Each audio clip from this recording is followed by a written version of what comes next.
Myoho Renge Kyo.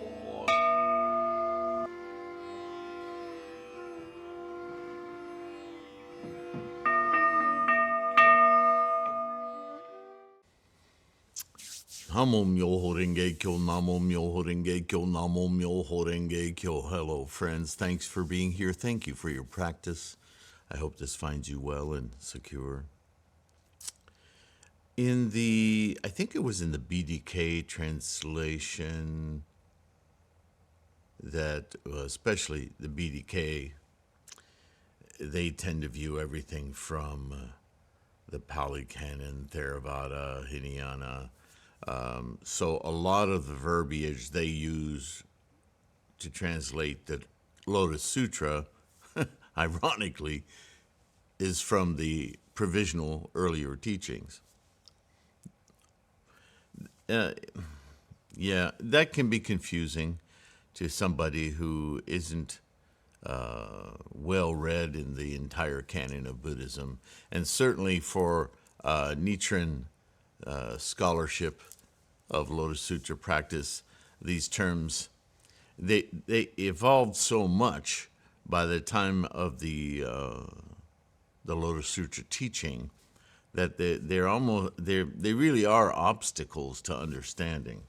But be that as it may, boy, that's fun to say. I've included those terms in Buddhism Reference simply because, as practitioners of Nichiren's doctrine and Lotus Sutra Buddhism, we're going to encounter those terms, so we may as well know what they are. And to the well-read, the more information you get, the more practice that you have in Lotus Sutra Buddhism and Nichiren's doctrine. When you read these definitions, you'll immediately make the association, that's what evolved to be this, right? So the 8 deliverances is what we're going to talk about in this video, or Atha Vimokkha, right? In times of speaking on the stages of early or differences in the accomplishments of the 3 vehicles of practice, Shakyamuni sometimes referred to stages of those practices that, typo. Darn, I thought I'd caught all these. That's how it goes, folks. Sorry for the interruption. Shakyamuni sometimes referred to stages of those practices that are surmounted by the teaching of the Lotus method of Myoho Renge Kyo. In the Parable of the Conjured City chapter of the Lotus, Shakyamuni refers to 6 penetrations, 8 deliverances, and 3 clarities. Right? We've probably read that in many different ways in different translations. Achievements that would gain or again be surmounted by the Anuttara Samyak Sambodhai of perfect and complete clarity of the Lotus Dharma teaching. Shakyamuni Buddha once said, Bhikshus, there are 8 deliverances. Which are these? 1, experiencing forms. So we're really talking about samsara, right? Consciousnesses of samsara. So 1, experiencing forms of one's own body. 1 visualizes these internal objects, forms, as if they were external, outside of one. For example, an organ, a bone or tooth, etc. A process of identification for releasing clinging of these forms. This is the first deliverance. So why is it called a deliverance? It's in the rhetoric here, if you pay close attention. What he's saying is in samsara, it's an odd thing. You hear me talking about this identification process all the time. But when we think of a self, think of yourself right now. And you say, I am.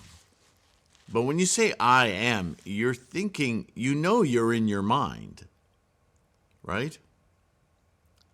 And when you extend I am to, do you see who I am?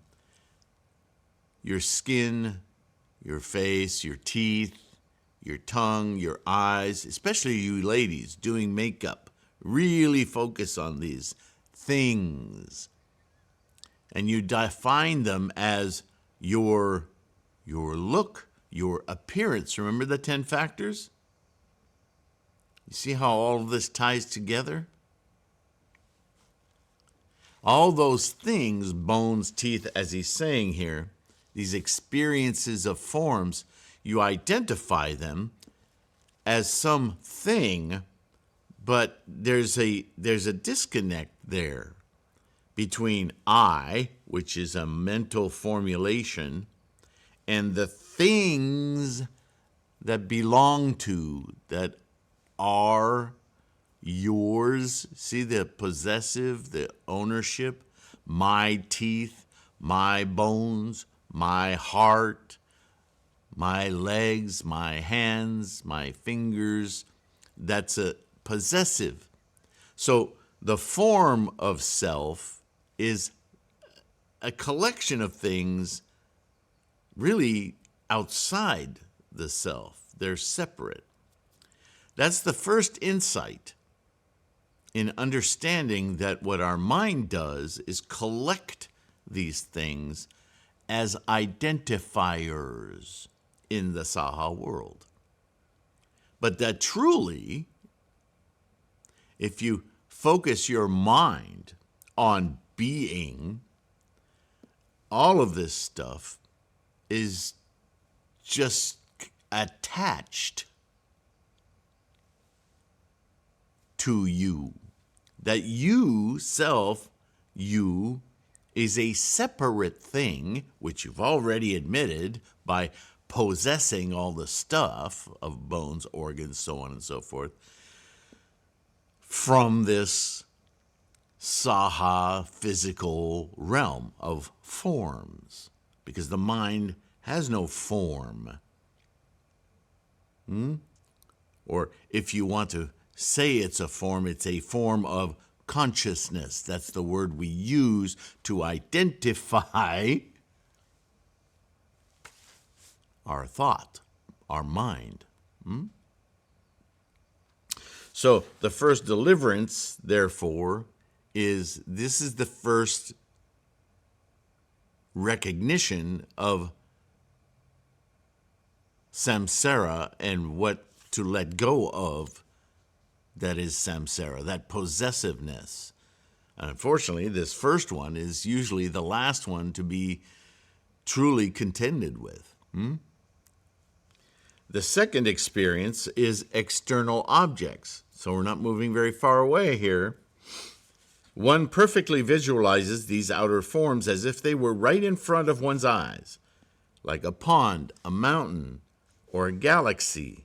As with the first deliverance, one prepares to release the clinging of stasis of these forms. This is the second deliverance.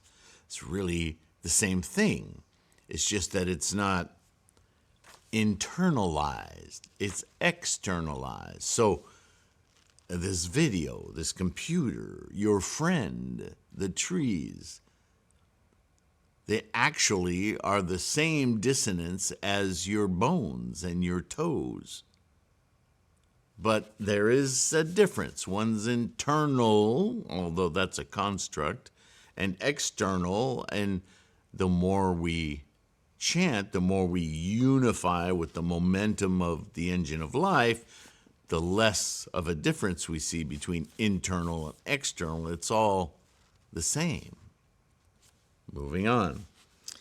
3, experiencing any form. One visualizes these as perfectly stable and fixed images. See that stasis, that clinging to the past? And visually assured, one thinks, oh, this is exquisitely beautiful. Once again, identifying the attached clinging of permanence given this illusion of stasis. This is the third deliverance. The fourth, through complete transcendence of experience of form, with the passing away and silencing of all sensory reaction without giving attention to any experience, any difference or any diversity whatsoever, entirely absorbed on only the infinitude of space, the momentum of the engine of life, one enters and dwells immersed in the subtle sphere of infinite space, without beginning or end, timelessness in the momentum of the engine of life. This is the fourth deliverance. 5. By transcending this infinitude of space, now singularly aware that also consciousness is infinite, one enters and dwells immersed in that infinitude of consciousness. That would be the ninth consciousness, yes? This is the fully engaged mind of moment-to-moment clarity of all phenomena. This is the fifth deliverance. 6. By going beyond the infinitude of consciousness, now concentrating on voidness, one enters and dwells immersed in the empty, the vacant, the absent void of identification. Free of past clinging and of craving the future, one can be liberated in the flow of life, energy instantiating in constant diversity and expression without birth or death. It's yet another step of deliverance. Nose is itching this morning. Number 7, by thoroughly leaving behind this open vacuity of void in identification, or void of identification, because there really isn't anything to identify, just constantly realizing the moment-to-moment expression of the engine of life. One enters and dwells immersed in the exceedingly subtle and stilled state of neither perception nor non-perception, quiescent energies in constant expression and dissolution. The seventh deliverance. And finally, the 8th, by transcending even this subtle neither perception nor non-perception, one reaches the ultimate ceasing of sense experience. Sense experience being that last vestige of clinging and craving, yes? Ending all perception and ending all sensation, engrossed as passive observer to the massive engine of life. This is the final 8th deliverance. So that's it. Those are the 8 deliverances. Interesting steps, right? And understand, as Nichiren doctrine, Lotus Sutra, Buddhist, our invocation with each daimoku, Namu Myoho Renge Kyo, is all of these actions put into experience. Namu Myoho Renge Kyo is stepping through all of these deliverances to instantiate our 9th consciousness, our Buddha. Probably should have said that in here. So that's it for this term. What is the next one that we will do? Not that that's important to divulge here. 8 deliverances. Oh, elongated ears. Yeah. Okay, and then Gandhara. All right, thank you for being here. Thank you for listening. Thank you first for your practice. Secondly, for your support for this resource so that we can make it available to as many Nichiren, Lotus Sutra Buddhists out there. Liking and subscribing, the first, easiest, quick step to help expand our Sangha and to reach people with this resource, which includes the podcast for free and the bookstore, the mandala store, all of that, and the website, which is full. There's information about these 8 deliverances on threefoldlotus.com, and you can print it out, little PDFs and so on. Yeah. So thank you for your support. Patrons on Patreon or PayPal directly, if you can support us. That's so meaningful and so important to keep this effort going. If you're purchasing ebooks or print books, mandala, all of that also helps keep things running here with deep appreciation and love. I appreciate all of you, Bodhisattvas. Thank you again. Take care of your health. Keep your practice strong. See you in the next one. Bye for now.